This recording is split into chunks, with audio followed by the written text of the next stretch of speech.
Selamat datang kembali pada sebuah channel yang adminnya sendiri tidak pernah menyebut nama channelnya. Edisi yang akan kita bahas kali ini merupakan anime yang diadaptasi dari sebuah light novel dan digarap oleh studio Project Number 9. Tokoh utama pada anime ini adalah murid SMA elit Jepang yang memiliki kemampuan di luar logika, bahkan sebelum mereka memasuki isekai. Dan ini dia Chojin Kokusetachi wa Isekai.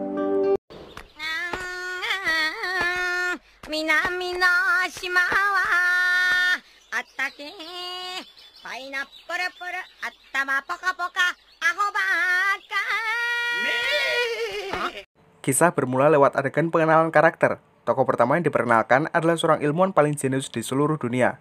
Dia bernama Ohoshi Ringo. Ringo biasa bekerja dengan asistennya yang merupakan robot AI yang bernama Kumausa. Selanjutnya, ada seorang pendekar pedang terkuat yang mampu menumbangkan lusinan kombi militer dan katana. Dia bernama Ichijo Aoi. Ada pula seorang dokter yang paling berpengaruh di seluruh dunia, yang bahkan mampu menyembuhkan pasien yang didiagnosa telah tewas. Dia bernama Kanzaki Keine. Berikutnya, ada seorang pebisnis paling kaya yang memiliki 30% hak atas semua transaksi di seluruh dunia. Dia bernama Sanada Masato. Karakter selanjutnya adalah seorang pesulap terhebat di seluruh dunia dengan berbagai macam trik yang tidak masuk akal. Dia bernama Prince Akatsuki. Adapun seorang ninja keturunan klan Sarutobi yang dijuluki sebagai jurnalis terhebat dengan kemampuan mencari informasi yang tidak bisa diragukan lagi. Dia bernama Sarutobi Shinobu. Karakter yang terakhir adalah tokoh utama kita, sekaligus politikus terhebat di seluruh dunia. Dia bernama Mikogami Tsukasa. Entah bagaimana ceritanya, ketujuh anak SMA ini menaiki satu pesawat yang sama. Pesawat yang mereka tumpangi memiliki sistem autopilot yang sudah dikembangkan berkat inovasi Ringo. Namun sayang, pesawat yang mereka tumpangi mengalami kecelakaan dan karam. Tsukasa terbangun pada sebuah ruangan di mana dia dirawat oleh seorang gadis elf bernama Lirul, sekaligus mendapatkan suapan mantap darinya.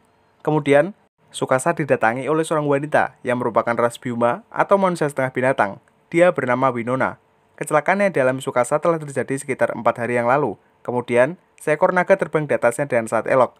Pertanda bahwa Tsukasa dan keenam temannya telah terjebak pada sebuah isekai, yang tentunya berbeda dengan dunia yang mereka tempati dulu. 1 bulan telah berlalu sejak kedatangan Tsukasa dan teman-teman. Lokasi yang mereka tempati adalah wilayah bagian dari Kekaisaran Freyagar, yakni wilayah bagian Vindolf, lebih tepatnya pada sebuah desa kecil bernama Elm. Warga desa menggelar sebuah pesta demi merayakan kesembuhan ke-7 tamunya. Desa ini dipimpin oleh seorang kades, sekaligus ayah Winona yang bernama Ulga. Tsukasa memberikan inovasi pertama, berupa makanan yang biasa kita kenal dengan sebutan mayones. Winona sempat mengatakan bahwa kedatangan Tsukasa dan yang lain merupakan sebuah keajaiban, karena dulunya Winona sempat membaca sebuah ramalan yang mengisahkan tentang 7 pahlawan yang datang dari dunia lain. Tidak semua orang menerima kedatangan Tsukasa dan rekannya, sebab ada 1 orang Byuma yang kurang menyukai kedatangan mereka. Dia adalah putra Winona, sekaligus bendahara desa yang bernama Elk. Elk beranggapan jika kedatangan Tsukasa dan ke-7 rekannya adalah beban yang membuat pasokan bahan makanan desa semakin menipis. Keesokan harinya, Ringo menemukan material bauksit yang tidak lain adalah bahan dasar pembuatan aluminium. Namun, jumlah bauksit yang Ringo butuhkan untuk membuat perabotan rumah tangga terbilang sangat minimalis. Maka dari itu, Tsukasa akan meminta Masato untuk mencari pasokan lebih. Tiba-tiba datanglah pasukan kecil dari wilayah Vindolf yang meminta warga desa M untuk membayar pajak, sekaligus meminta para wanita untuk ngebor bersama mereka. Tsukasa menghentikannya, dibantu oleh Shinobu dan Aoi. Pasukan tersebut lebih memilih untuk kabur, dan pastinya tidak akan melapor ke penguasa Vindolf, karena tadinya Akatsuki memberikan sebuah ancaman yang kiranya cukup untuk menakut-nakuti mereka. Tsukasa memberikan 3 visi utama kepada ke-6 rekannya. Pertama, mereka harus menerima kenyataan bahwa ini adalah isekai. Kedua, mereka harus bekerja sama untuk mencari cara agar bisa keluar dari dunia ini. Dan terakhir, mereka harus balas budi atas kebaikan warga desa Elm dengan cara memberikan inovasi besar-besaran. Masato memulai pergerakan awal bersama dan Elk yang kini telah sampai pada sebuah kota di wilayah Vindolf yang bernama Kota Dortmund. Lebih tepatnya pada sebuah serikat dagang yang bernama Neutseland. Serikat ini dipimpin oleh seorang pria gendut bernama Jakoi yang menolak keras tawaran dagang Masato. Karena tak bisa beraliansi dengan serikat lain, Masato mendirikan tokonya sendiri lewat bantuan dari Shinobu untuk membuat lisensi kepemilikan toko. Kemudian, mereka bertemu dengan gadis Byuma terlantar, tapi kawai. Masato memberikannya nama Rou. Rou meminta Masato untuk menjadikannya sebagai murid, supaya kelak Rou akan menjadi seorang pebisnis seperti Masato. Masato mengajak warga kota Dortmund untuk menaruh barang dagangannya di lapak serikat dagang Elm, daripada menjual barangnya ke serikat dagang Neutseland. Masato akan mengambil pajak sebesar 10% untuk setiap transaksi. Stok dagangan Masato terpenuhi dan sangat cepat, dan dalam waktu 1 hari, usaha tersebut berhasil memenuhi kebutuhan pangan desa Elm, sekaligus memenuhi permintaan Ringo tempo hari. Serikat dagang Elm berhasil meraup keuntungan yang fantastis. Mereka juga berhasil membentuk jaringan dagang dengan Serikat Dagang Ular Laut yang bertempat pada wilayah Fryaker Timur. Serikat ini dipimpin oleh seorang pria ganteng yang kemunculannya cuma sesaat. Dia bernama Klaus. Secara resmi, Klaus mengikat kontrak dengan Serikat Dagang Elm dan memutus kontraknya terdahulu dengan Serikat Dagang Nordzeeland. Sementara itu, Ringo berhasil menciptakan berbagai perabotan rumah tangga yang tentunya akan sangat mempermudah aktivitas para warga. Setelah seminggu berdagang di kota Dortmund, Masato telah berhasil menumbangkan Serikat Dagang Nordzeeland, sekaligus memanfaatkan Jakoi untuk memperlebar jaringan bisnisnya. Tiba-tiba Masato dan dua rekannya bertemu dengan pedagang budak yang mengklaim bahwa Roh adalah dagangan mereka.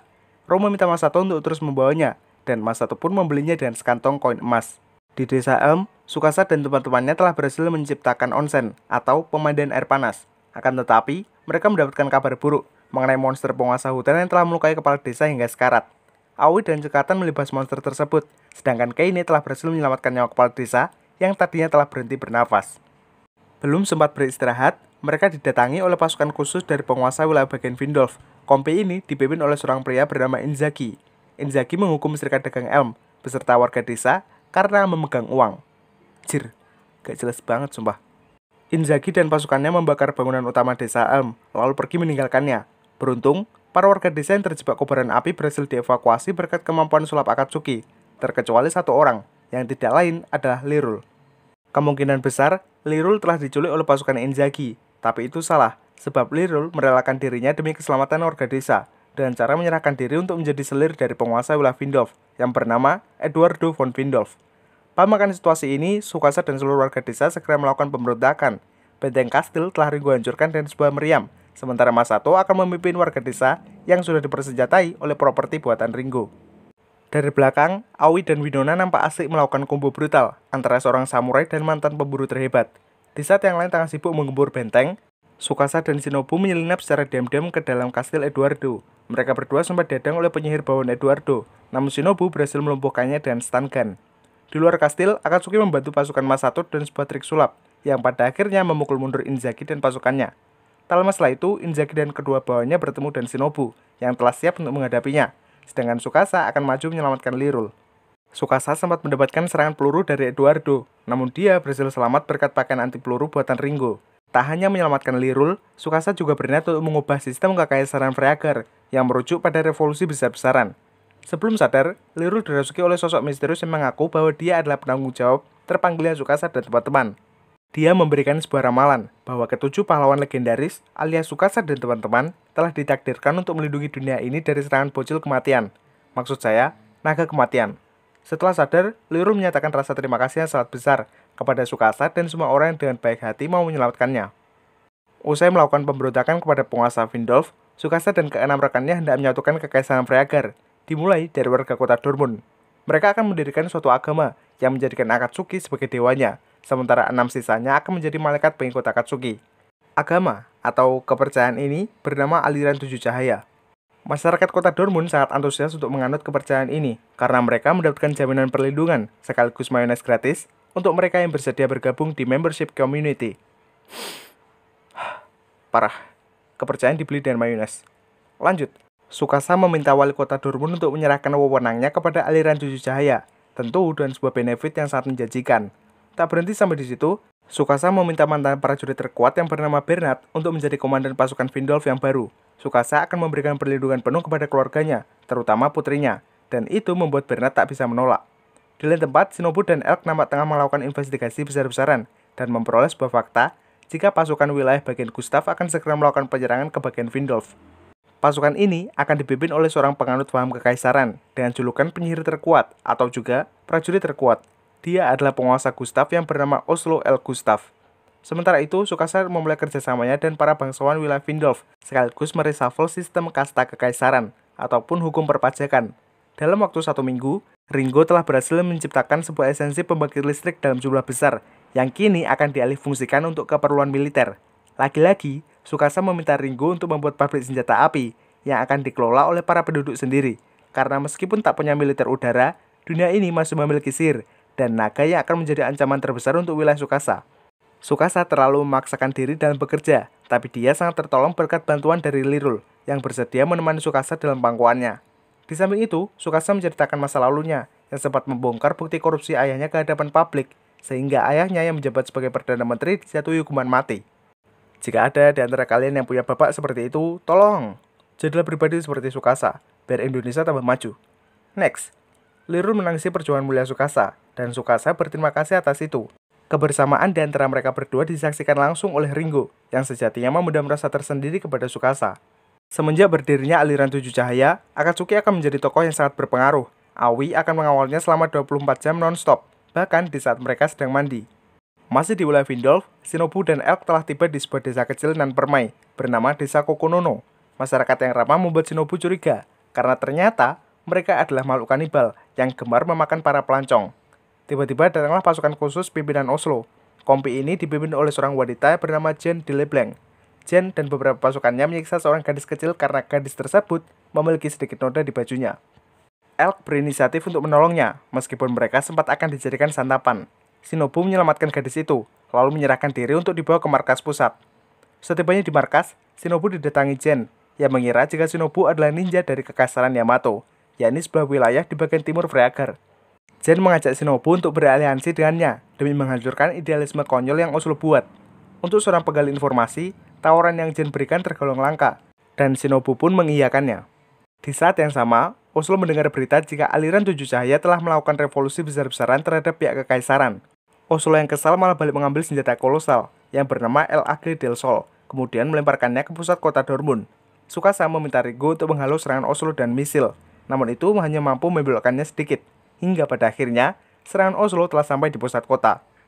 Usai mengevakuasi warga sekitar, Sukasa dan teman-temannya berniat menggagalkan serangan Oslo dengan sebuah cara yang mereka sendiri belum tahu caranya.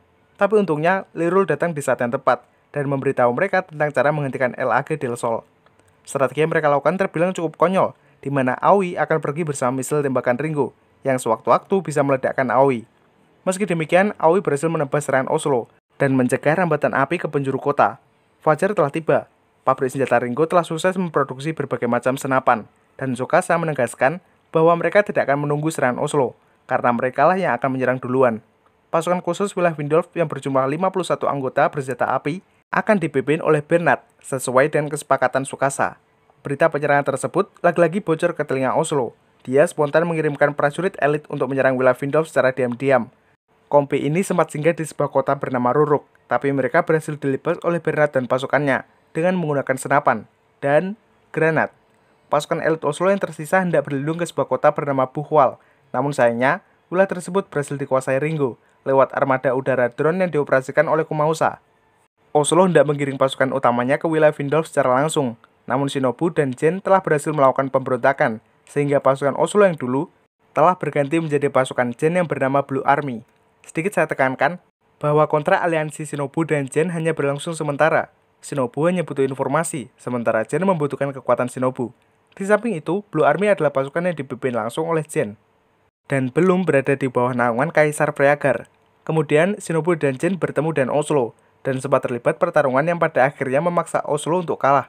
Akan tetapi, Oslo lebih memilih untuk meledakkan diri, sementara Shinobu dan Jen telah berhasil kabur. Beberapa hari kemudian, kehidupan Sukasa dan teman-temannya telah kembali normal. Penguasa wilayah Ruruk dan Buchwald juga bersedia untuk bergabung menjadi member aliran Tujuh Cahaya. Tinggal satu lagi permasalahan yang tersisa, tentang sebuah pertanyaan, apakah Blue Army bersedia untuk damai? Sukasa dan Ringo adalah sosok yang bekerja paling banyak. Kei ini menyarankan supaya mereka berdua pergi untuk beristirahat. Sukasa mengajak Ringo pergi ngedate, tentu menggunakan penyamaran sebagai Byuma. Ringo sempat pingsan ketika sadar bahwa gelasnya telah diminum Sukasa. Di saat itu juga, kita diperlihatkan masa lalu Ringo yang dibuang oleh orang tuanya karena terlalu pintar.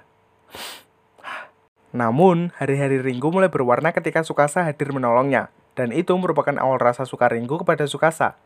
Kencan mereka berdua diakhiri oleh pengabdian momen di saat matahari mulai terbenam.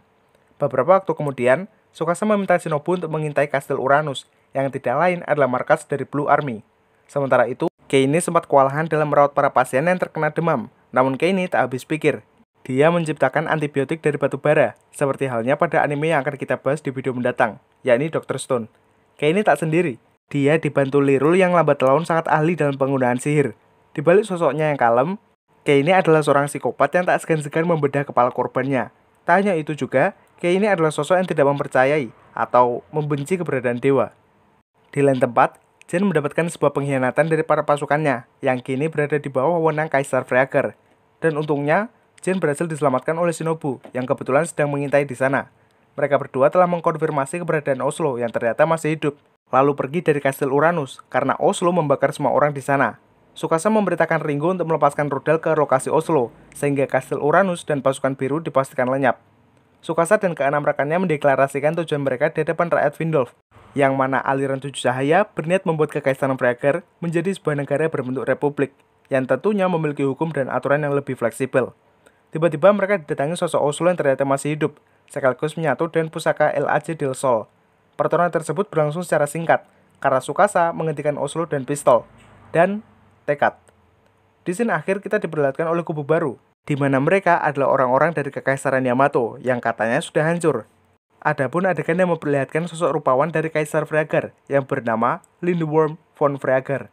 Season pada anime ini ditutup oleh sebuah adegan, di mana Tsukasa dan warga desa M nampak asik berpesta mayones. Mayones menjadi sebuah tanda kebahagiaan pada anime ini, berawal dari pertemuan Tsukasa dan warga desa M, disambung dan menjadikan mayones sebagai iming-iming, dan tentu tak luput dari adegan di akhir kisah. Untuk seukuran anime isekai, pelataran lokasi yang disajikan terbilang cukup rumit, meskipun sudah dibandingkan dan tingkatan wilayah mulai dari provinsi, wilayah teritori Freager masih menjadi lokasi yang tidak bisa diukur dalam skala tersebut. Konflik yang disajikan benar-benar mengandung unsur politik yang sangat kental, melekat dan keahlian si tokoh utama sebagai politikus. Main karakter seperti Kei ini kurang diulas secara lebar, dan malah menimbulkan pertanyaan mengapa dia memiliki alter ego dan idealisme yang sangat sensitif. Selebihnya, anime ini memberikan banyak informasi, meski yang paling bisa dicerna adalah tutorial berbisnis Masato, yakni titip dagang, di mana para distributor akan menitipkan barang dagangannya kepada Masato, sementara Masato dan rekannya akan membantu bagian pemasaran, dan mengambil laba 10% dari penjualan tersebut. Beberapa aspek di anime ini terbilang cukup konyol, mulai dari pedagang yang tidak boleh menyentuh uang, rakyat yang tidak boleh kotor sedikit pun, ataupun anak yang dibuang karena terlalu pintar. By the way, warga desa Kokonono menjadi kanibal karena peraturan buatan Oslo, yang melarang mereka untuk bertani dan beternak, sehingga mereka tak memiliki suplai makanan, kecuali melakukan kanibalisme. Mungkin itu saja yang bisa saya sampaikan. Kiko, Otiswa Ari, to mata aimashou.